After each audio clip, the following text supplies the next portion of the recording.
मेरे पड़ोसी ने मेरे घर के रेन शेड की शिकायत कर दी कि वह इलीगल कंस्ट्रक्शन है। उसी दिन सिटी मैनेजमेंट वाले मेरे घर आ गए। मैंने ना बहस की न कोई रिक्वेस्ट की और वहीं पर साइन करके उसे हटाने की परमिशन दे दी। नीचे मेरा पड़ोसी दोनों हाथ सीने पर बांधे खड़ा था। उसके चेहरे पर साफ घमंड दिख रहा था। उसी रात मैंने वर्कर्स को बुलाया और पूरी रात में रेन शेड को पूरी तरह हटवा दिया। अगले दिन बारिश शुरू हो गई। बारिश का पानी मेरे घर की बाहरी दीवार से तेजी से नीचे बहने लगा। रेन शेड हट जाने की वजह से पानी सीधे नीचे वाले पड़ोसी की बैल्कनी में घुसने लगा। तीसरे दिन सुबह सुबह कम्युनिटी डायरेक्टर लाल आंखों के साथ मेरे दरवाजे पर आए। उनकी आवाज तक बैठ चुकी थी। उन्होंने कहा, प्लीज रेन शेड वापस लगवा दीजिए। नीचे की 5 फैमिलीज ने मिलकर कंप्लेंट की है। उनका कहना है कि उनके घरों में फंगस लगने वाली है। मैं सोयाबीन मिल्क का पकड़े आराम से बोला, माफ कीजिए, अब इसे वापस नहीं लगा सका। दरवाजे के बाहर वही पड़ोसी खड़ा था जिसने मेरी शिकायत की थी। उसका चेहरा तवे के पीछे जितना काला होता है उससे भी ज्यादा काला पड़ चुका था। जिस दिन सिटी मैनेजमेंट वाले आए थे उस समय मैं बैल्कनी में पौधों को पानी दे रहा था। 2 यूनिफॉर्म पहने हुए कर्मचारी गंभीर चेहरे के साथ फाइल लेकर खड़े थे। उन्होंने पूछा, क्या आप लू चेन हैं? मैंने कहा, हाँ। उन्होंने कहा, हमें कंप्लेंट मिली है कि आपकी बैल्कनी की बाहरी दीवार पर लगा रेन शेड इलीगल कंस्ट्रक्शन की कैटेगरी में आता है और इसे हटाना पड़ेगा। इतना कहकर उसने नीचे की ओर इशारा किया। मैंने उसकी उंगली की दिशा में देखा। नीचे मेरा पड़ोसी झांग वेई दोनों हाथ सीने पर बांधे बिल्डिंग के बाहर बने पत्थर के शेर के पास खड़ा था। उसके चेहरे पर जीत की मुस्कान छिपाए नहीं छिप रही थी। उसके बगल में उसकी पत्नी खड़ी थी जो मेरी ओर उंगली दिखाकर कुछ न कुछ कह रही थी। मैंने नजर वापस सिटी ऑफिसर की तरफ घुमाई और कहा, ठीक है। कर्मचारी कुछ पल के लिए चौंक गया। शायद उसने सोचा भी नहीं था कि मैं इतना आसानी से मान जाऊंगा। उसने जो लंबी एक्सप्लेनेशन और रूल्स समझाने की तैयारी की थी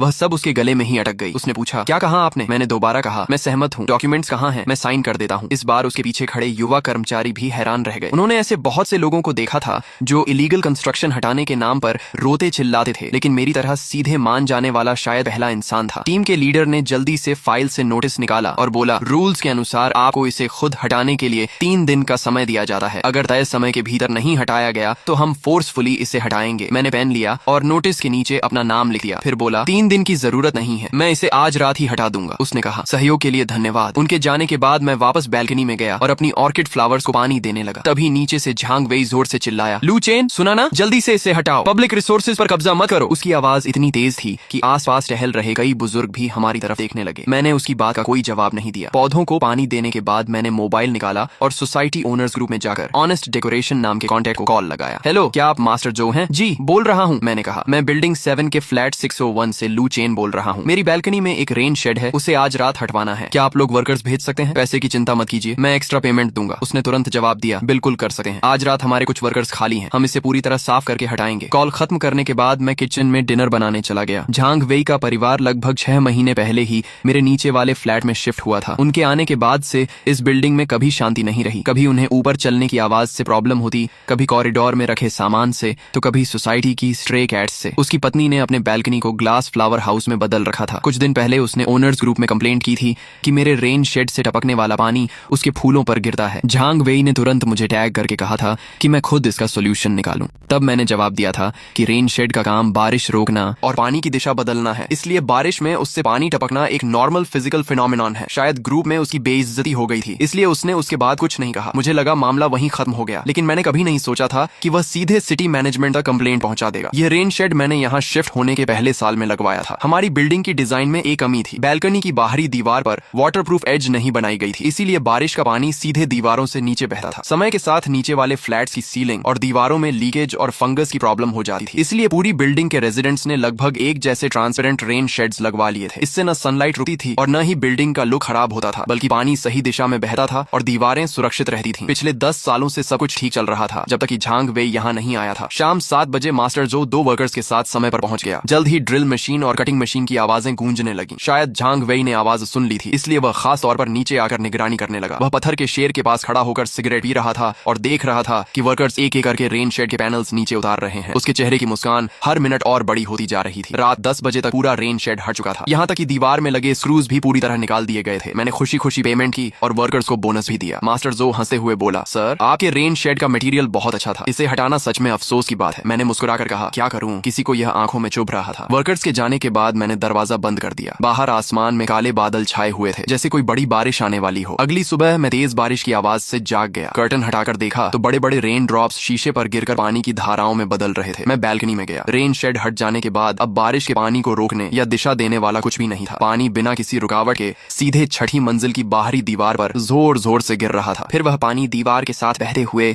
एक शानदार वाटर कर्टन बन गया और सीधा 5वीं मंजिल पर झांग वेई की बैल्कनी पर गिरने लगा। इस समय उसकी बैल्कनी ऊपर ऊपर की दीवार से आने वाले पूरे पानी का भार झेल रही थी। उसका बड़ी मेहनत से बनाया गया सनलाइट फ्लावर हाउस अब मूसलाधार बारिश का सामना कर रहा था। मैं कॉफी का कप उठाकर बालकनी के दरवाजे के पास खड़ा हो गया और चुपचाप यह सब देखने लगा। तभी नीचे से आवाज आई, अरे भगवान, ये क्या हो गया? झांग वेई, जल्दी आओ, बालकनी में पानी भर गया। झांग वेई गुस्से में चिल्लाया, साला, ये पानी झरने की तरह नीचे कैसे गिर रहा है? लू चेन, क्या ये सब तुम्हारी चाल है? मैंने उसकी तरफ बिल्कुल ध्यान नहीं दिया। आराम से कॉफी खत्म की, कमरे में जाकर कपड़े बदले और ऑफिस जाने की तैयारी करने लगा। जैसे ही मैंने दरवाजा खोला, देखा कि झांग वेई बाहर खड़ा मेरा रास्ता रोके हुए है। उसके पीछे उसकी पत्नी मोबाइल लेकर मेरे घर के दरवाजे की लगातार वीडियो बना रही थी। क्या तुमने ये जानबूझकर किया है? उसने गुस्से में पूछा। मैंने शांत स्वर में कहा, मिस्टर झांग, जो कहना है सीधे कहो, हाथ मत लगाना। उसने कहा, ठीक है, तो बताओ, मेरे घर की बालकनी में पानी भर गया है, क्या यह तुम्हारी वजह से हुआ? मैंने जवाब दिया, मेरे घर का रेन शेड इलीगल कंस्ट्रक्शन है, इसकी कंप्लेंट तुमने की थी। सिटी मैनेजमेंट ने उसे हटाने का ऑर्डर दिया और मैंने कानून का पालन करते हुए उसी रात उसे हटा दिया। अब बारिश हो रही है और पानी नीचे बह रहा है। यह एक नेचुरल फिनोमिनॉन है, इसमें मेरा क्या दोष है? मेरी बात सुनकर झांग वेई कुछ पल के लिए चुप हो गया, फिर बोला, तुम्हें पहले से पता था कि ऐसा होगा, तुमने जानबूझकर ऐसा किया है? मैंने कहा, मुझे सिर्फ इतना पता है कि मैंने अपने घर का इलीगल स्ट्रक्चर हटाया है, इससे तुम्हारा क्या नुकसान हुआ? वह चिल्लाया, मेरे फूल, मेरे सारे इंपोर्टेड म्यूजिकल इंस्ट्रूमेंट्स पानी में खराब हो गए। लू चेन, तुम्हें इसकी भरपाई करनी होगी। मैंने पूछा, कॉम्पेंसेशन किस आधार पर? क्या तुम्हारे पास कोई प्रूफ है कि तुम्हारे फूल मैंने खराब किए हैं? पानी का नीचे बहना ग्रेविटी लॉ है, इसके लिए तुम्हें न्यूटन को दोष देना चाहिए। झांग वेई गुस्से से कांप उठा, तुम बेकार की बहस कर रहे हो। मैंने कहा, कंप्लेंट पहले तुमने की थी, मैं तो सिर्फ कानून का पालन कर रहा हूँ। इतना कहकर मैंने अपना बैग उठाया और बाहर निकलने लगा। जरा रास्ता दो, मुझे ऑफिस जाना है। झांग वेई चिल्लाया, तुम कहीं नहीं जाओगे जब तक यह मामला साफ नहीं होता, तुम यहाँ से नहीं निकल सकते। मैंने कहा, तुम मेरी पर्सनल फ्रीडम रोक रहे हो, मैं अभी पुलिस को कॉल कर सकता हूँ। मैंने मोबाइल निकाला और उसकी तरफ कर दिया। जैसे ही उसने मेरी स्क्रीन पर 110 डायल स्क्रीन देखी, वह अनजाने में एक कदम पीछे हट गया, लेकिन उसकी पत्नी तुरंत आगे आकर उसके सामने खड़ी हो गई और मेरा रास्ता रोकते हुए बोली, पुलिस को कॉल करो। करो ना, अच्छा ही होगा, पुलिस आकर फैसला करेगी कि आखिर लोगों को इस तरह परेशान करने वाला कौन है। तभी सामने वाले घर का दरवाजा खुला और आंटी ली बाहर झांकने लगी। मेरे दरवाजे पर इतना हंगामा देकर वह एक पल के लिए हैरान रह गई। झांग वेई की पत्नी को जैसे कोई सहारा मिल गया हो। वह तुरंत आंटी ली से रोते हुए बोली, बहन जी, आप ही फैसला कीजिए। इनके रेन शेड के हटते ही सारा बारिश का पानी हमारे घर में घुसने लगा। मेरे सारे फूल खराब हो गए और ये कोई जिम्मेदारी लेने को तैयार नहीं है। क्या यह जानबूझकर बदला लेना नहीं है? आंटी ली ने उसकी बात सुनकर कहा, जब यह रेन शेड लगा था तभी तो पानी रुकता था, तुम लोगों ने ही इसकी कंप्लेंट की थी। अब इसे हटा दिया गया है तो पानी नीचे ही आएगा ना। झांग वेई की पत्नी बोली, लेकिन सारा पानी हमारे घर में ही क्यों आए? आंटी ली ने जवाब दिया, तो फिर कहाँ जाएगा? आसमान में उड़ जाएगा क्या? यह सुनते ही झांग वेई के पास कोई जवाब नहीं बचा। मैं उनके पास से निकलकर लिफ्ट की तरफ चला गया। लिफ्ट का बटन दबाते समय मैंने देखा कि झांग वेई मेरी पीठ की तरफ उंगली दिखाकर अपनी पत्नी से कुछ कह रहा था। उसके चेहरे पर सिर्फ गुस्सा और नाराजगी थी। मुझे पता था कि यह मामला यहीं खत्म नहीं होगा, लेकिन मैंने यह नहीं सोचा था कि यह इतनी जल्दी और इतने अजीब तरीके से आगे बढ़ेगा। लगातार पूरे दिन बारिश होती रही। शाम को जब मैं ऑफिस से वापस सोसाइटी पहुंचा तो देखा कि बिल्डिंग के नीचे लोगों की भीड़ लगी हुई है। कम्युनिटी डायरेक्टर वांग भी वहां मौजूद थे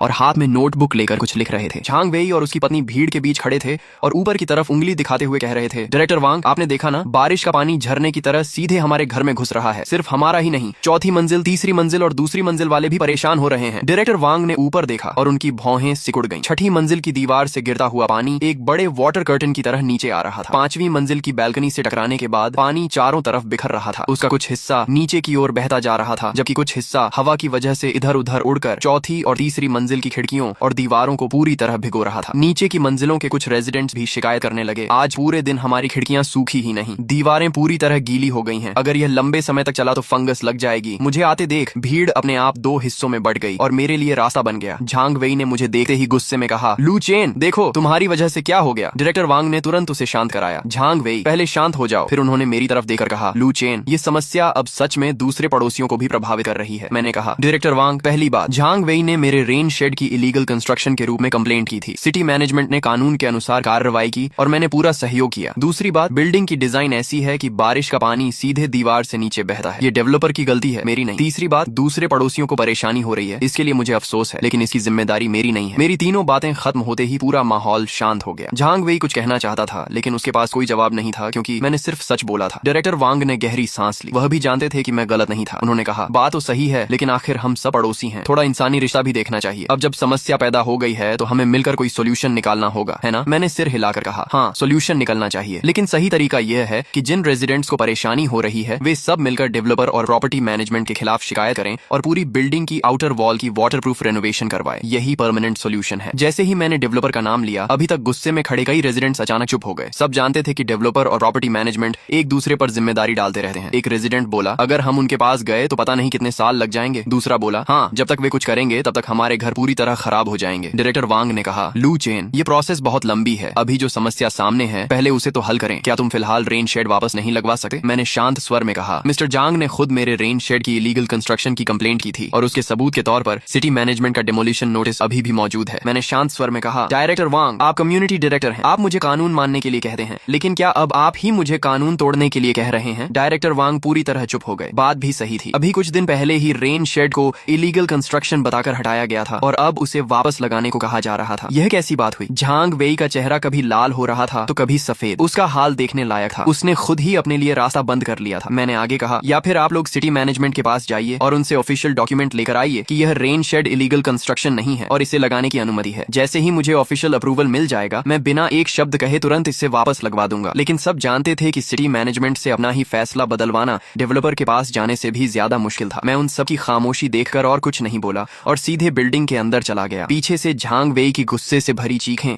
और बाकी पड़ोसियों की नई शिकायतें सुनाई देती रहीं। उसी रात झांग वेई की अगुवाई में दूसरी, तीसरी, चौथी और पांचवी मंजिल के कुल 5 फैमिलीज की जॉइंट कंप्लेंट लेटर बिल्डिंग के नोटिस बोर्ड पर चिपका दी गई। उस कंप्लेंट लेटर में बड़े भावुक शब्दों में लिखा गया था कि फ्लैट 601 के मालिक लू चेन द्वारा रेन शेड हटाने की वजह से नीचे रहने वाले कई फैमिलीज वाटर डैमेज का शिकार हो गए हैं, दीवारें गीली हो गई हैं, प्रॉपर्टी को नुकसान पहुंचा है और कम्युनिटी तथा प्रॉपर्टी मैनेजमेंट से मांग की गई थी कि वे हस्तक्षेप करके लू चेन को पुरानी स्थिति बहाल करने का आदेश दें। झांग वेई ने खुद जिस आग को जलाया था, अब वही आग उसके और बाकी लोगों के घर तक पहुंच चुकी थी और मैं तो बस एक कानून का पालन करने वाला अच्छा नागरिक था। यह ड्रामा अब और भी दिलचस्प होता जा रहा था। उसी रात झांग वेई की अगुवाई में दूसरी, तीसरी, चौथी और पांचवी मंजिल के कुल 5 फैमिलीज की जॉइंट कंप्लेंट लेटर बिल्डिंग के नोटिस बोर्ड पर चिपका दी गई। कंप्लेंट लेटर में विस्तार से लिखा गया था कि फ्लैट 601 के मालिक लू चेन द्वारा रेन शेड हटाने के कारण नीचे रहने वाले रेजिडेंट्स को वाटर डैमेज, दीवारों में नमी और प्रॉपर्टी लॉस का सामना करना पड़ रहा है। साथ ही कम्युनिटी और प्रॉपर्टी मैनेजमेंट से मांग की गई कि लू चेन को रेन शेड दोबारा लगाने और स्थिति पहले जैसी करने का आदेश दिया जाए। झांग वेई ने खुद जिस आग को भड़काया था, अब वह उसी के सिर पर आ गिरी थी और मैं अब भी सिर्फ एक कानून मानने वाला नागरिक था। ये पूरा मामला पहले से कहीं ज्यादा मजेदार हो चुका था। जॉइंट कंप्लेंट लेटर की घटना शांत तालाब में फेंके गए पत्थर की तरह साबित हुई और पूरे सोसाइटी में हलचल मच गई। किसी ने उस लेटर की फोटो लेकर ओनर्स ग्रुप में भेज दी। फोटो ग्रुप में आते ही पूरा ग्रुप हंगामे से भर गया। एक रेजिडेंट ने लिखा, पहले खुद कंप्लेंट की, अब मिलकर वापस लगवाने की मांग कर रहे हैं, ये कैसा लॉजिक है? दूसरे ने लिखा, झांग वेई ने सच में अपने ही पैर पर कुल्हाड़ी मार ली। तीसरे ने कहा, मुझे तो नीचे रहने वाले फैमिलीज पर तरस आ रहा है, झांग वेई जैसा टीममेट मिला है तो नुकसान तो होना ही था। एक और रेजिडेंट बोला, सच कहूं तो लू चेन ने कुछ भी गलत नहीं किया, तुमने उसके रेन शेड की कंप्लेंट की, उसने उसे हटा दिया, सब कुछ पूरी तरह लीगल है। अब प्रॉब्लम पैदा हो गई तो उसकी जिम्मेदारी उस पर क्यों डाली जा रही है? एक और मैसेज आया, मैं लू चेन का सपोर्ट करता हूँ, ऐसे सेल्फिश नेबर्स को इसी तरह सबक मिलना चाहिए। ग्रुप में लगभग हर कोई मेरी तरफ था। झांग वेई और उसकी पत्नी बार बार अपनी सफाई देने की कोशिश कर रहे थे। उनका कहना था कि उन्होंने सिर्फ सोसाइटी के रूल्स और ऑर्डर को बनाए रखने के लिए कंप्लेंट की थी, उन्हें अंदाजा नहीं था कि मामला इतना बड़ा हो जाएगा। लेकिन कोई भी उनकी बात मानने को तैयार नहीं था। ग्रुप में तुरंत जवाब आया, जब कंप्लेंट की थी तभी उसके कॉन्सिक्वेंसेज के बारे में सोचना चाहिए था। किसी ने लिखा, तुम दोनों एडल्ट हो, अपने एक्शंस की रिस्पॉन्सिबिलिटी खुद लो। एक और रेजिडेंट ने लिखा, बहाने बनाना बंद करो, सबकी आंखें खुली हुई हैं, असली वजह सिर्फ इतनी थी कि रेन शेड से गिरने वाला पानी तुम्हारे फूलों पर पड़ रहा था। फिर किसी ने लिखा, इतने सेल्फिश होने के बाद भी खुद को अच्छा इंसान साबित करने की कोशिश कर रहे हो। कुछ ही देर में झांग वेई और उसकी पत्नी को ग्रुप में इतनी आलोचना झेलनी पड़ी कि वे पूरी तरह चुप हो गए और फिर कोई मैसेज भेजने की हिम्मत नहीं कर पाए। लेकिन इस घटना का असर यही नहीं रुका, मामला लगातार और ज्यादा फैलता जा रहा है। अगले दिन सुबह सुबह प्रॉपर्टी मैनेजर ने मुझे खुद कॉल किया। हेलो मिस्टर लू, मैं प्रॉपर्टी ऑफिस से मैनेजर लियू बोल रहा हूँ। मैंने कहा, हेलो मैनेजर लियू। उसने हिचकिचाते हुए कहा, वो आपके रेन शेड वाले मामले के बारे में हमें सब पता चल गया है। अब नीचे रहने वाले कई रेजिडेंट्स बहुत नाराज हैं। हमारी प्रॉपर्टी मैनेजमेंट बीच में फंस गई है और हमारे लिए भी सिचुएशन संभालना मुश्किल हो रहा है। मैंने पूछा, तो वह बोला, आप थोड़ा कोऑपरेशन कर सकते हैं क्या? फिलहाल रेन शेड वापस लगवा दीजिए ताकि सबका गुस्सा थोड़ा शांत हो जाए, बाकी चीजों का सोल्यूशन हम बाद में मिलकर निकाल लेंगे। मैंने शांत स्वर में कहा, मैनेजर लियू, कल मैं डायरेक्टर वांग को साफ साफ बता चुका हूँ, उस रेन शेड को सिटी मैनेजमेंट ने इलीगल कंस्ट्रक्शन घोषित किया है। क्या आपकी प्रॉपर्टी मैनेजमेंट चाहती है कि मैं खुलेआम गवर्नमेंट डिपार्टमेंट के फैसले का विरोध करूं? अगर ऐसा है तो उसकी पूरी जिम्मेदारी क्या आपकी प्रॉपर्टी मैनेजमेंट लेगी? उधर कुछ पल के लिए सन्नाटा छा गया। फिर मैंने आगे कहा, या फिर आपकी प्रॉपर्टी मैनेजमेंट मुझे एक रिटन प्रूफ दे दें कि रेन शेड लगाना पूरी तरह लीगल है और उससे जुड़ी सारी जिम्मेदारी भी आपकी होगी। अगर ऐसा ऑफिशियल प्रूफ मिल जाता है तो मैं अभी उसे वापस लगवा देता हूँ। मैनेजर लियू तुरंत घबरा गया। नहीं नहीं मिस्टर लू, आप हमें मुश्किल में डाल रहे हैं। मैं हल्का सा हंसा और बोला, यह बात दोनों तरफ लागू होती है। आप लोग एक कानून मानने वाले रेजिडेंट से इलीगल कंस्ट्रक्शन का काम करवाना चाहते हैं, क्या यह मुझे मुश्किल में डालना नहीं है? फिर मैंने कहा, मैनेजर लियू, असली समस्या बिल्डिंग की डिजाइन डिफेक्ट है, ये बात आप मुझसे बेहतर जानते हैं। अभी सबसे अच्छा तरीका यही है कि मेंटेनेंस फंड एक्टिवेट किया जाए और पूरी बिल्डिंग की आउटर वॉल पर वाटरप्रूफ कंस्ट्रक्शन करवाया जाए। अगर आपकी प्रॉपर्टी मैनेजमेंट इस काम को लीड करके पूरा करवा दे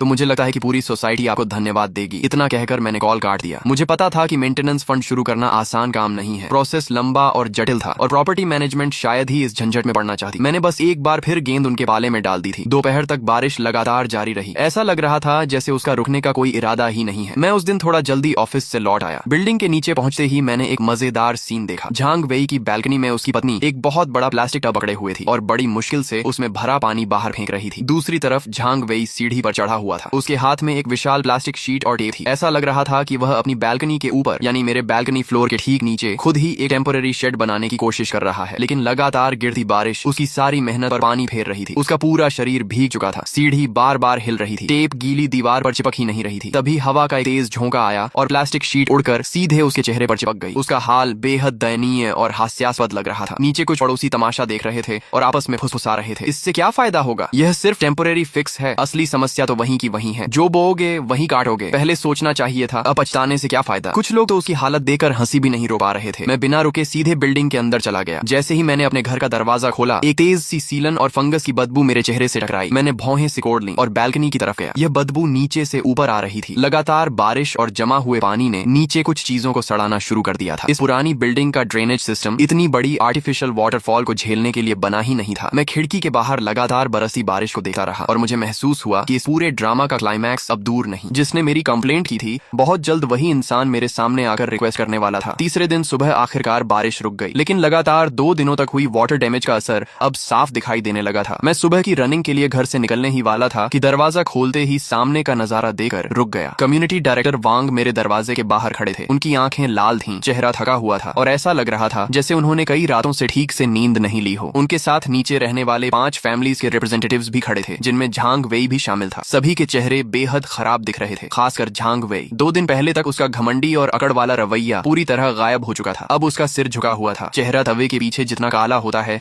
उससे भी ज्यादा काला पड़ चुका था और उसकी नजरें बार बार इधर उधर घूम रही थीं। वह मेरी आंखों में देखने की हिम्मत तक नहीं कर पा रहा था। मैंने हैरानी से पूछा, डायरेक्टर वांग, आप लोग यहाँ? मुझे देखते ही डायरेक्टर वांग ऐसे लगे जैसे किसी डूबते हुए आदमी को सहारा मिल गया हो। उनकी आवाज बैठ चुकी थी और बोलते समय ऐसा लग रहा था जैसे रो पड़ेंगे। उन्होंने कहा, लू चेन, प्लीज इस बार हमारी मदद कर दो, बहुत बड़ी प्रॉब्लम हो गई है। मैंने पूछा, क्या हुआ? उन्होंने तुरंत कहा, 5वीं मंजिल पर रहने वाले शाओ तांग के घर की बैल्कनी की सीलिंग में बड़े पैमाने पर फंगस लग गई है। दीवारों की प्लास्टर लेयर तक झड़ने लगी है। उसके घर की वुडन फ्लोरिंग पूरी तरह पानी सोकर टेढ़ी मेढ़ी हो गई है। चौथी और तीसरी मंजिल की बैल्कनी में भी लीकेज शुरू हो गई है। दीवारों पर और भी ज्यादा गंभीर बात यह थी कि पानी दीवार की दरारों से होते हुए बेडरूम तक पहुंच गया था। नए खरीदे गए मैट्रेस पूरी तरह खराब हो चुके थे। डायरेक्टर वांग जितना बोल रहे थे उतना ही ज्यादा एक्साइटेड होते जा रहे थे। उन्होंने अपने पीछे खड़े लोगों की तरफ इशारा करते हुए कहा, इन लोगों ने पूरी रात कम्युनिटी ऑफिस में हंगामा किया। मैं पूरी रात सो भी नहीं पाया। उनकी बात सुनकर मेरे मन में जरा भी हलचल नहीं हुई, बल्कि मुझे थोड़ा हंसने का मन हुआ। मेरी नजर डायरेक्टर वांग को पार करते हुए सीधे झांग वेई पर जाकर रुकी। उसने मेरी नजर महसूस की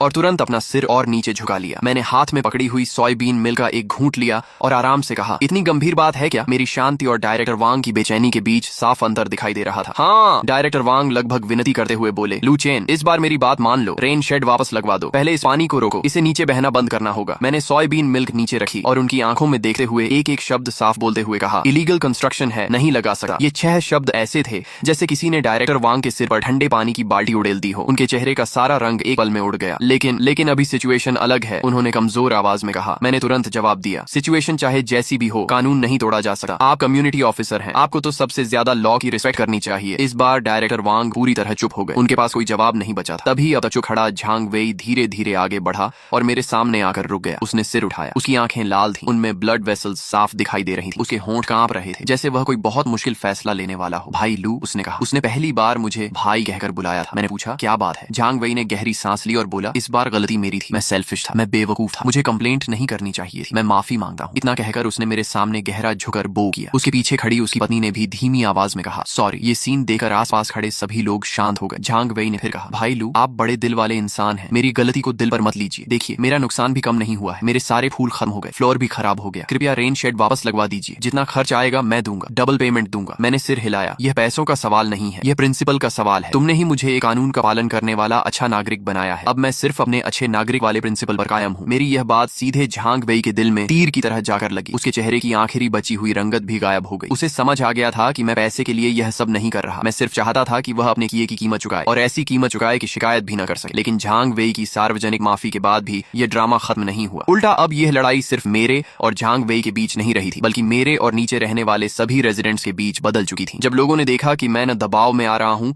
और न रिक्वेस्ट में, तो डायरेक्टर वांग और ज्यादा परेशान हो गए। पीछे खड़े कुछ रेजिडेंट्स भी खुद को रोक नहीं पाए। एक रेजिडेंट बोला, मिस्टर लू, बात ऐसे नहीं होती। अब नुकसान सिर्फ 5वीं मंजिल वाले को नहीं हुआ है, हम सबको नुकसान हो रहा है। सिर्फ इसलिए कि आपका 5वीं मंजिल वाले से झगड़ा है, आप हम सबको भी परेशान नहीं कर सकते। दूसरा बोला, हाँ, हमने तो आपका कुछ बिगाड़ा भी नहीं। मैंने शांत स्वर में जवाब दिया। जब झांग वेई ओनर्स ग्रुप में चिल्ला कर मेरी कंप्लेंट करने की बात कर रहा था, तब तुम में से कोई भी मेरे लिए एक शब्द बोलने नहीं आया था। अब जब आग खुद के घर तक पहुंच गई है, तब दर्द महसूस हो रहा है। मैं आगे बोला, हम सब एक ही बिल्डिंग में रहते हैं, हर कोई जानता है कि वह रेन शेड किस काम के लिए लगाया गया था। तुम लोगों को सच्चाई पहले से पता थी। अब जब तमाशा तुम्हारे अपने घर तक पहुंच गया है, तो कैसा लग रहा है? माहौल अचानक बहुत असहज हो गया। डायरेक्टर वांग ने जल्दी से बीच बचाव करने की कोशिश की। लू चेन, गुस्सा मत करो, सब लोग परेशान हैं। देखो, ऐसा करते हैं, कम्युनिटी ऑफिस इस मामले की जिम्मेदारी लेता है। तुम पहले रेन शेड वापस लगवा दो। अगर सिटी मैनेजमेंट पूछेगा तो हम कह देंगे कि ये इमरजेंसी मेजर था, उसकी एक्सप्लेनेशन हम देंगे। अब तो मान जाओ। ये सुनकर मुझे महसूस हुआ कि उन्होंने मुझे पीछे हटने का एक रास्ता दिया है, लेकिन मैं पीछे क्यों हटा? ड्रामा अभी आधा ही हुआ था। मैंने मुस्कुराकर कहा, डायरेक्टर वांग, आपकी भावना की मैं रिस्पेक्ट करता हूँ, लेकिन डिमोलिशन नोटिस अभी भी मौजूद है। सिटी मैनेजमेंट के रिकॉर्ड्स में भी इसकी एंट्री होगी। अगर आपकी कम्युनिटी ऑफिस एक्सप्लेनेशन देने जाएगी तो किस आधार पर देगी? ये कहकर कि अचानक बारिश ज्यादा हो गई थी। अगर सिटी मैनेजमेंट वेरिफिकेशन के लिए मुझे कॉल कर दे तो मैं क्या कहूंगा? यह कि मैंने खुद रेन शेड लगाया, या यह कि कम्युनिटी ऑफिस ने मुझे मजबूर किया? अगर सिटी मैनेजमेंट इसे दोबारा इलीगल कंस्ट्रक्शन मानकर फाइन लगा दे तो वह फाइन कौन देगा, मैं या कम्युनिटी ऑफिस? मेरे लगातार पूछे गए इन सवालों ने डायरेक्टर वांग को फिर से चुप कर दिया। वह जानते थे कि इस मामले का कोई आसान सोल्यूशन नहीं था। कम्युनिटी ऑफिस के पास न लॉ एनफोर्समेंट पावर थी और न ही किसी दूसरे गवर्नमेंट डिपार्टमेंट के फैसले को बदलने का अधिकार। तभी तीसरी मंजिल वाली आंटी अचानक फट पड़ी। उन्होंने उंगली दिखाकर कहा, यह भी नहीं चलेगा, वह भी नहीं चलेगा। आखिर तुम चाहते क्या हो? क्या तुम सच में चाहते हो कि हम सबके घर फंगस से भर जाएं? फिर गुस्से में बोली, तुम बहुत बुरे इंसान हो। मैंने ठंडे स्वर में कहा, अपनी भाषा का ध्यान रखिए। शुरू से लेकर अब तक मैंने कोई गलती नहीं की। मैंने रूल्स फॉलो किए और इलीगल कंस्ट्रक्शन हटाया। अब बिल्डिंग डिजाइन डिफेक्ट की वजह से आपको नुकसान हो रहा है और आप उसकी सारी जिम्मेदारी एक कानून मानने वाले नागरिक पर डालना चाहते हैं। बताइए, गलत कौन है? मेरी बात सुनकर वह आंटी एक कदम पीछे हट गईं। उनके पास जवाब नहीं था, लेकिन वह फिर भी बड़बड़ाती रहीं। तभी दूसरी मंजिल के एक रेजिडेंट ने चश्मा ठीक करते हुए कहा, मिस्टर लू, हम लॉजिक की बात करते हैं। अगर हम डेवलपर के खिलाफ लीगल प्रोसेस शुरू करते हैं तो बहुत समय लगेगा। आपको रेन शेड वापस लगाने में कंसर्न है, तो क्या कोई तीसरा रास्ता नहीं है? मैंने उसे देखा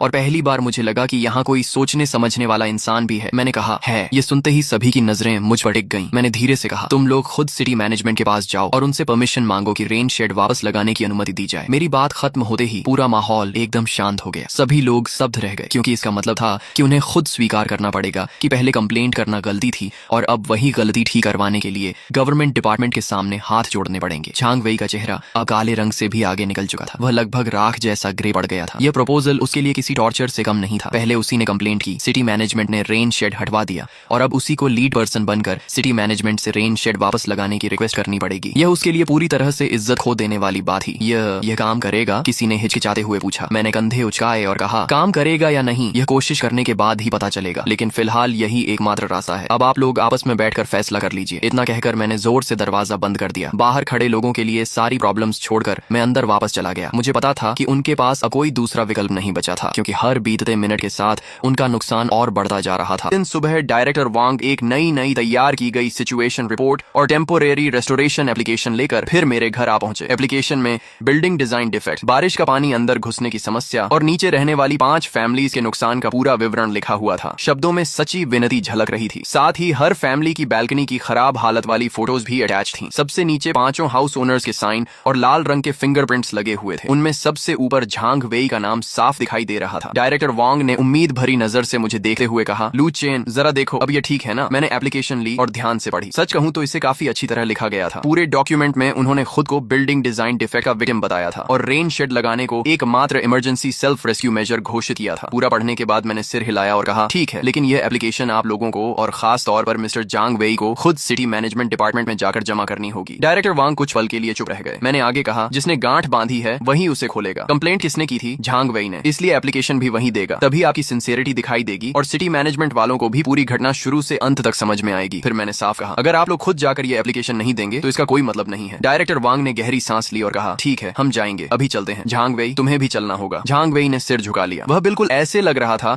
जैसे किसी ने डोरियों से बंधी कठपुतली को खड़ा कर दिया हो। वह चुपचाप डायरेक्टर वांग और बाकी लोगों के पीछे चल पड़ा। मैं आसानी से कल्पना कर सकता था कि जब वही इंसान जिसने कंप्लेंट की थी सिटी मैनेजमेंट ऑफिस में खड़ा होकर इलीगल कंस्ट्रक्शन को वापस लगाने की परमिशन मांगेगा तो वह सीन कितना अजीब और शर्मनाक होगा। लेकिन उसके पास कोई दूसरा रास्ता नहीं था। यह उसकी मूर्खता और घमंड की कीमत थी जो उसे खुद चुकानी ही थी। दोपहर में मुझे मुझे एक अननोन नंबर से कॉल आया। हेलो, क्या मैं मिस्टर लू चेन से बात कर रहा हूँ? मैंने कहा जी बोल रहा हूँ। उधर से आवाज आई, आपकी सोसाइटी की तरफ से रेन शेड रेस्टोरेशन एप्लीकेशन हमें प्राप्त हुई है, कुछ बातें वेरीफाई करनी है। मैंने कहा पूछिए। अधिकारी ने पूछा, पहला सवाल, जब आपने रेन शेड हटाया था तब क्या आपने पूरी तरह अपनी मर्जी से और पूरा कोऑपरेशन देते हुए उसे हटाया था? मैंने जवाब दिया, हाँ मैंने पूरी तरह कोऑपरेशन किया था। उसने दूसरा सवाल पूछा, नीचे रहने वाले रेजिडेंट्स द्वारा जो वाटर डैमेज और प्रॉपर्टी लॉस की शिकायत की गई है, क्या वह सच है? मैंने कहा हाँ ये सच है, लेकिन इसकी पूरी डिटेल्स कम्युनिटी डायरेक्टर वांग और नीचे रहने वाले रेजिडेंट्स मुझसे बेहतर जानते हैं। अधिकारी कुछ पल चुप रहा और फिर बोला, अगर भविष्य में डिपार्टमेंट प्रैक्टिकल सिचुएशन को देखते हुए कोई नया डिसीजन लेता है तो आपका क्या रुख होगा? मैंने बिना झिझक जवाब दिया, मैं हमेशा ऑफिशियल डिसीजन का सम्मान करूंगा। अगर डिपार्टमेंट कहे कि रेन शेड लगाया जा सकता है तो मैं तुरंत लगवा दूंगा। अगर डिपार्टमेंट कहे कि नहीं लगाया जा सकता तो मैं उसे हाथ भी नहीं लगाऊंगा। उधर से जवाब आया, ठीक है मिस्टर लू चेन, हमें जरूरी जानकारी मिल गई है, कोऑपरेशन के लिए धन्यवाद। कॉल करते ही मुझे समझ आ गया कि मामला लगभग तय हो चुका है और मेरा मकसद भी पूरा हो चुका था। मैंने किसी से लड़ाई नहीं की थी, किसी से बदतमीजी नहीं की थी, यहाँ तक कि एक भी गाली नहीं दी थी। मैंने सिर्फ हर इंसान को रूल्स के दायरे में रहने पर मजबूर किया था। जब उन्होंने रूल्स का इस्तेमाल मेरे खिलाफ किया तो मैंने भी उन्हीं रूल्स का इस्तेमाल करके उन्हें उनके ही जाल में फंसा दिया। अगर कोई रूल्स का सहारा लेकर मुझे मुश्किल में डाल सकता है तो वही रूल्स उसे भी जवाबदेह बना सके। और जब उन्होंने रूल्स तोड़कर प्रॉब्लम का शॉर्टकट सोल्यूशन ढूंढना चाहा तो मेरा जवाब साफ था, नहीं, तुम्हें वापस उसी रूल बुक के अंदर आना होगा और अपने किए का सामना खुद करना होगा। समय डायरेक्टर वांग ने मुझे बेहद खुश होकर कॉल किया, लू चेन गुड न्यूज, अप्रूवल मिल गया है। सिटी मैनेजमेंट ने स्पेशल सिचुएशन मानकर स्पेशल अप्रूवल दे दिया है। टेम्पोरेरी बेसिस पर रेन शेड दोबारा लगाने की परमिशन मिल गई है। उन्होंने कम्युनिटी ऑफिस को ऑफिशियल रिप्लाई लेटर भी भेज दिया है। मैंने कहा अच्छा। डायरेक्टर वांग उत्साहित होकर बोले, हाँ बहुत बढ़िया खबर है। लू चेन बताओ कब कन्वीनियंट रहेगा, जल्दी से रेन शेड वापस लगवा देते हैं। मैंने जवाब दिया, कभी भी लगवा सकते हैं। वह तुरंत बोले, पैसों की बिल्कुल चिंता मत करना, झांग वही पहले ही मेरे पास पैसे ट्रांसफर कर चुका है। मटेरियल कॉस्ट, लेबर कॉस्ट और तुम्हारे कॉम्पेंसेशन तक का पैसा उसने दे दिया है। इस बार सबसे अच्छा मटेरियल इस्तेमाल होगा। मैंने शांत स्वर में कहा, कॉम्पेंसेशन की जरूरत नहीं है, बस रेन शेड अच्छी तरह लग जाना चाहिए। सच कहूँ तो मुझे उसके पैसों की कोई जरूरत नहीं थी। उसने जो इज्जत खोई थी वह किसी भी रकम से ज्यादा संतोष देने वाली थी। अगले दिन सुबह सुबह वही मास्टर जो फिर अपनी टीम के साथ आ पहुंचे जिन्होंने पहले रेन शेड हटाया था, लेकिन इस बार उनकी ट्रक में पहले से कहीं बेहतर क्वालिटी की ड्यूरेबल पॉलीकार्बोनेट शीट्स और स्टेनलेस स्टील ब्रैकेट्स भरे हुए थे। मिस्टर लू, फिर मुलाकात हो गई। इस बार हम आपको पहले से भी बेहतर काम करके देंगे। तभी झांग वही आगे आया और हाथ में फ्रूट बास्केट लेकर बोला, भाई लू, ये मेरी तरफ से एक छोटा सा गिफ्ट है। पहले जो कुछ हुआ उसके लिए मैंने उसे बीच में रोक दिया। फ्रूट रहने दो, बस उम्मीद है कि तुमने इस घटना से कुछ सीखा होगा। फिर मैंने मास्टर जो की तरफ देखा। मास्टर जो, आपको तकलीफ दी? उन्होंने मुस्कुराते हुए कहा, चिंता मत कीजिए, इस बार बेस्ट मटेरियल लगेगा और इंस्टॉलेशन भी पूरी तरह स्टैंडर्ड के हिसाब से होगा। तभी डायरेक्टर वांग बोले, हाँ कम्युनिटी ऑफिस और मिस्टर जांग ने खास तौर पर कहा है कि इस बार हाईएस्ट स्टैंडर्ड पर काम होना चाहिए। रेन लीक की कोई संभावना नहीं रहेगी और पूरा स्ट्रक्चर बिल्कुल साइलेंट रहेगा। वर्कर्स तुरंत काम में लग गए। ड्रिल मशीन की आवाज एक बार फिर गूंजने लगी, लेकिन इस बार माहौल पूरी तरह अलग था। पिछली बार नीचे खड़े पड़ोसियों के चेहरों पर मजाक और खुशी थी, जबकि इस बार उनके चेहरों पर उम्मीद और राहत दिखाई दे रही थी। झांग वेई भी नीचे खड़ा था, ठीक वैसे ही जैसे पिछली बार मॉनिटरिंग कर रहा था, लेकिन इस बार उसके हाथ सीने पर नहीं बंधे थे। वह बार बार वर्कर्स को पानी दे रहा था, सिगरेट दे रहा था और चेहरे पर खुशामदी मुस्कान लिए घूम रहा था। उसकी पत्नी भी कभी पूछती कि वर्कर्स को प्यास तो नहीं लगी, कभी पूछती कि थक तो नहीं गए। दोनों की मेहनत देखकर साफ लग रहा था कि वे इस बार किसी भी तरह रेन शेड वापस लगवाना चाहते थे। पूरी बिल्डिंग के रेजिडेंट्स यह सब देख रहे थे। लोगों की नजरों में मजाक भी था, तिरस्कार भी था, लेकिन सबसे ज्यादा यह एहसास था कि झांग वेई अब पूरी सोसाइटी का जोक बन चुका था। उसने कंप्लेंट करके अपनी धाक जमाने की कोशिश की थी, लेकिन नतीजा उल्टा निकला और अब पूरा रेजिडेंशियल कॉम्प्लेक्स उसी पर हंस रहा था। दोपहर तक रेन शेड का पूरा फ्रेम तैयार हो गया। मास्टर जो खास तौर पर ऊपर आए और मुझसे बोले, मिस्टर लू, इस बार हमने ब्रैकेट्स और वॉल कॉन्टैक्ट पॉइंट्स पर special shock absorbing rubber pads लगाए हैं। अब जब बारिश होगी तो आपके घर के अंदर एक आवाज भी नहीं आएगी। मैंने सिर हिलाया, बहुत बढ़िया, आपने काफी ध्यान रखा है। शाम 4 बजे तक नया रेन शेड पूरी तरह इंस्टॉल हो चुका था। ये पहले वाले से कहीं ज्यादा चौड़ा, मजबूत और खूबसूरत था। ट्रांसपेरेंट पैनल से छनकर आती धूप बैल्कनी में फैल रही थी और पूरा एरिया रोशनी से भर गया था। मास्टर जो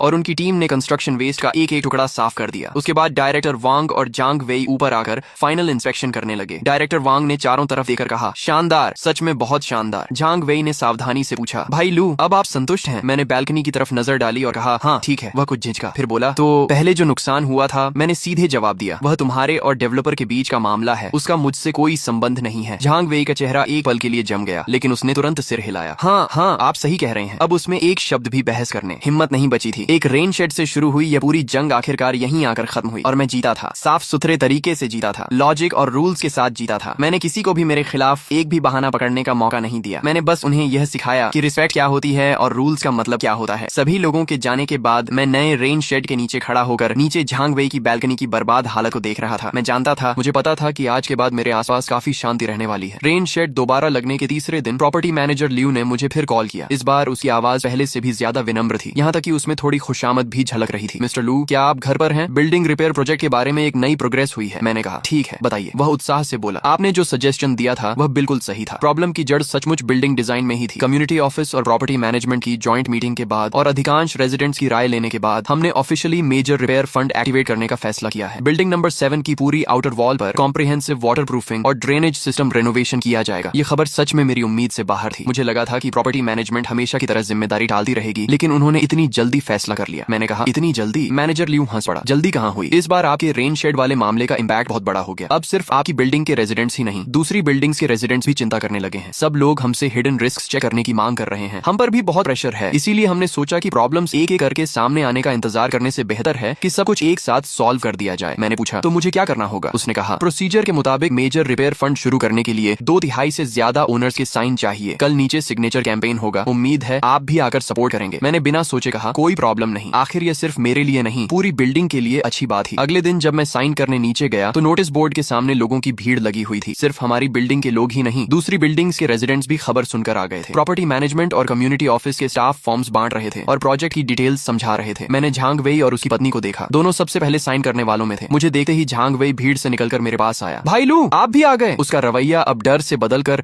लगभग सम्मान और खुशामद में बदल चुका था। मैंने फॉर्म पर अपना नाम साइन कर दिया। आसपास खड़े रेजिडेंट्स मुझे देखकर मुस्कुरा रहे थे। कई लोगों ने सिर हिलाकर ग्रीटिंग की। उनकी आंखों में रिस्पेक्ट और अप्रिसिएशन साफ दिखाई दे रही थी। आंटी ली ने मेरा हाथ पकड़कर कहा, लू चेन, इस बार तुमने सच में बहुत अच्छा काम किया है। हम सबको तुम्हारा धन्यवाद करना चाहिए। दूसरे रेजिडेंट्स भी बोल उठे, बिल्कुल सही। अगर तुम अपनी बात पर अड़े नहीं रहते तो प्रॉपर्टी मैनेजमेंट इतनी आसानी से एक्शन नहीं लेती। हाँ, अब अगर कोई बेवजह प्रॉब्लम खड़ी करेगा तो हम सबसे पहले उसका विरोध करेंगे। मैं यह सब सुनकर हंस भी रहा था और थोड़ा असहज भी महसूस कर रहा था। मैंने तो सिर्फ अपने राइट्स की रक्षा की थी, लेकिन जाने अनजाने में पूरी बिल्डिंग के रेजिडेंट्स की नजर में हीरो बन गया था। रेनोवेशन प्रोजेक्ट बहुत तेजी से आगे बढ़ा। 1 महीने बाद पूरी बिल्डिंग का रूप ही बदल गया। डेवलपर द्वारा भेजी गई कंस्ट्रक्शन टीम ने सिर्फ आउटर वॉल वाटर प्रूफिंग नहीं की, बल्कि हर बैल्कनी के नीचे unified built in drainage channels भी इंस्टॉल किए। अब रेन वाटर बिना किसी बाहर निकले हुए रेन शेड के सीधे ड्रेनेज पाइप में पहुंच जाता था। पहले जैसा वाटरफॉल सीन दोबारा कभी नहीं बन सकता था। प्रॉब्लम को जड़ से खत्म कर दिया गया था। मेरा टेम्पररी रेन शेड भी अब अपना काम पूरा कर चुका था। जिस दिन उसे हटाया जाना था उस दिन डायरेक्टर वांग और मैनेजर लियू दोनों खुद आए। इस बार रेन शेड हटाने का प्रपोजल उन्हीं की तरफ से था, क्योंकि अब उसकी कोई जरूरत नहीं बची थी। झांग वेई भी वहां मौजूद था। वह उस रेन शेड को देख रहा था जिसे वापस लगाने के लिए उसने डबल कॉस्ट तक दी थी, लेकिन उसके चेहरे पर कोई अफसोस नहीं था। उल्टा उसके चेहरे पर राहत दिखाई दे रही थी। वह मेरे पास आया और गंभीर स्वर में बोला, भाई लू, थैंक यू। प्रोसेस भले ही मेरे लिए बहुत शर्मनाक था, लेकिन आपने मुझे और बाकी सबको यह सिखा दिया कि प्रॉब्लम सॉल्व करने का सही तरीका क्या होता है। सच में थैंक यू। इतना कहकर उसने एक बार फिर झुकर बो किया, लेकिन इस बार उसकी आंखों में अपमान नहीं था, सिर्फ सच्चाई और ईमानदारी थी। मैंने उसे देखा और आखिरकार सिर हिला दिया। शायद किसी इंसान को बदलने के लिए कभी कभी सिर्फ एक गहरा सबक ही काफी होता है। रेन शेड हट गया, बिल्डिंग रिपेयर भी पूरी हो गई और लाइफ फिर से सामान्य हो गई। लेकिन रेन शेड वॉर की गूंज अभी भी बिल्डिंग के हर रेजिडेंट पर असर डाल रही थी। सबसे बड़ा बदलाव नेबर रिलेशंस में आया था। पहले इस बिल्डिंग के लोग सिर्फ मिलने पर सिर हिला देते थे, बस इतना ही। हर कोई अपने काम से काम रखता था। लेकिन इस पूरे इंसिडेंट के बाद सभी के बीच की दूरी अचानक कम हो गई। ओनर्स ग्रुप में अब शिकायतें और झगड़े कम हो गए थे। उनकी जगह डेली लाइफ और सोसाइटी इंप्रूवमेंट पर डिस्कशंस होने लगे थे। रेजिडेंट्स खुद प्रॉपर्टी मैनेजमेंट की निगरानी करने लगे, बिल्डिंग की क्लीनलीनेस का ध्यान रखने लगे, यहाँ तक कि सबने मिलकर नीचे रहने वाली स्ट्रे कैट्स के लिए एक शेल्टर भी बनवा दिया। और मैं जाने कब इस बिल्डिंग का अनऑफिशियल ओपिनियन लीडर बन गया था। किसी के घर का बल्ब खराब हो जाए और उसे सही मॉडल समझ न आए तो ग्रुप में मुझे टैग किया जाता। पार्किंग स्पेस की समस्या हो तो लोग कहते कि मैं प्रॉपर्टी मैनेजमेंट से बात करूं। यहाँ तक कि आंटी ली का बेटा पोस्ट ग्रेजुएट एंट्रेंस एग्जाम की तैयारी कर रहा था और वह मुझसे पूछने आई कि कौन सा यूनिवर्सिटी मेजर बेहतर रहेगा। ये सब मुझे कभी कभी मजेदार लगा था, लेकिन जहाँ तक हो सकता था मैं सबकी मदद करता था। लोगों का ट्रस्ट और डिपेंडेंस महसूस करना बुरा नहीं था। झांग वेई का परिवार भी बदल गया था। उसकी पत्नी अब ग्रुप में अपने महंगे प्लांट्स दिखाकर शेखी नहीं बघारती थी। उसकी जगह वह होम क्लीनिंग टिप्स और practical house hold advice share करती थी। झांग वेई खुद तो जैसे पूरी तरह बदल गया था। पहले कॉरिडोर में मिलते समय वह सिर ऊंचा करके निकल जाता था, अब वह दूर से ही मुस्कुराकर ग्रीटिंग करता था। कई बार जब मैं सामान लेकर ऊपर जा रहा होता तो वह खुद आगे बढ़कर मदद कर देता। मैंने कभी उसे रोका नहीं। मुझे पता था कि यह उसका अपॉलॉजी व्यक्त करने और रिलेशनशिप सुधारने का तरीका था। एक वीकेंड की दोपहर मेरे घर की डोरबेल बजी। मैंने दरवाजा खोला तो सामने झांग वेई का 7-8 साल का बेटा खड़ा था। उसके हाथ में एक छोटा सा सक्यूलेंट प्लांट था। वह थोड़ी झिझक के साथ मेरी तरफ देख रहा था। उसकी आंखें बेहद साफ और मासूम थी। मैंने उस छोटे से प्यारे सक्यूलेंट प्लांट को देखा, कुछ सेकंड चुप रहा, फिर उसे अपने हाथों में ले लिया। मैंने वह प्लांट बैल्कनी की खिड़की के पास रख दिया। धूप में उसकी हरी भरी पत्तियां चमक रही थीं और उनमें जीवन से भरी ऊर्जा दिखाई दे रही थी। शायद इंसान पूरी तरह अच्छा या बुरा नहीं होता। बहुत बार इंसान बुरा नहीं होता, बल्कि उसकी आंखों पर मूर्खता, घमंड और स्वार्थ का पर्दा पड़ जाता है। जब ये चीजें किसी जोरदार झटके से टूटती हैं, तब उनके पीछे छिपा हुआ एक ऐसा दिल सामने आ सकता है जो ग्रेटिट्यूड समझता हो और अपनी गलतियां सुधारना जानता बनता हो, लेकिन जाहिर है हर कोई इस तरह की हार्मनी देकर खुश नहीं होता। बाद में सिटी मैनेजमेंट डिपार्टमेंट ने हमारी सोसाइटी की सभी बिल्डिंग्स में इलीगल कंस्ट्रक्शन इंस्पेक्शन शुरू कर दी। दूसरी बिल्डिंग्स में भी कई अलग अलग डिजाइन और साइज वाले रेन शेड लगे हुए थे। उनमें से काफी लोगों को रेक्टिफिकेशन नोटिस मिल गया। कुछ ही दिनों में पूरी सोसाइटी में शिकायतों की बाढ़ आ गई। ओनर्स ग्रुप में किसी ने मैसेज लिखा, सब उस बिल्डिंग नंबर 7 वाले लू चेन की वजह से हुआ है। बेवजह मामला बढ़ाया। अब सिटी मैनेजमेंट को बुला लिया। उसकी वजह से अब हमें भी अपने रेन शेड हटाने पड़ेंगे। लेकिन यह मैसेज आते ही लोग उस पर टूट पड़े। एक रेजिडेंट ने तुरंत जवाब दिया, तुम्हें लॉजिक नाम की चीज पता भी है? शुरू से आखिर तक विक्टिम लू चेन था। कंप्लेंट उसी के खिलाफ हुई थी। दूसरे ने लिखा, बिल्कुल, अगर लू चेन अपनी बात पर अड़ा नहीं रहता तो क्या आज हमें इतनी अच्छी बिल्डिंग मिलती? क्या प्रॉपर्टी मैनेजमेंट इतनी जल्दी एक्शन लेती? तीसरे ने लिखा, इतने एहसान के बाद भी शिकायत कर रहे हो, ये तो सीधी सीधी इनग्रेटिट्यूड है। फिर किसी ने ताना मारा, इतनी ही हिम्मत है तो तुम भी किसी की कंप्लेंट करके देख लो, फिर पता चल जाएगा आखिर में नुकसान